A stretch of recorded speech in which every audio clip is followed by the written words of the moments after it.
wonder how Adam Gase feels about that. Let us bring in the guys, and Mike, I'll start with you. Yeah, I know Adam really well. He does not like it, and he may not say that publicly, but I promise you that he's speaking to Gregg Williams. Adam does not want to be the bad cop to Gregg Williams' good cop. Gregg Williams is a really good coach, very talented, but 10 or 15% of the time, you're going to pay the Gregg Williams tax. He's going to say things that just don't align organizationally. This is an issue that should be handled by the head coach and Adam Gase, Joe Douglas, the general manager of the Jets, and Gregg Williams should coach defense. And the players that are on the field, that's his responsibility. And I know Adam is a very diligent, orderly guy. It's something he wants to handle, and he doesn't want to read about one of his coaches trying to be the good cop in this situation. The Gregg Williams tax, and Adam Gase is paying it. Dan, Adams clearly isn't happy in New York. Where do you think this all ends up? Where does the blame lie?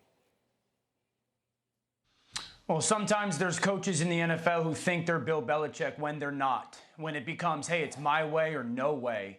And we've seen this movie a little bit before with Adam Gase. I, like Mike T, know Adam. And we've seen it happen in Miami where good players were sent away because they could not get along with the head coach. Minka Fitzpatrick and Kenyon Drake. Ryan Tannehill struggled under Adam Gase and all of a sudden becomes one of the better quarterbacks in the NFL last year. So not only are those guys not wanting to play for their coach, but those players are playing better when they leave Adam Gase. And I want to phrase it like this for everybody. Jamal Adams is a young, talented player who's famous, has a ton of money, living in New York City, and he wants out. I mean, that is because of the head coach. That is damning because that is everything every young athlete or young NFL player wants. Live in an awesome city, have tons of money, be famous because of football, and have your youth. And he wants out. That, to me, if I'm Woody Johnson, is a big deal. All right, so Dominique, how do you think Adams is handling all of this?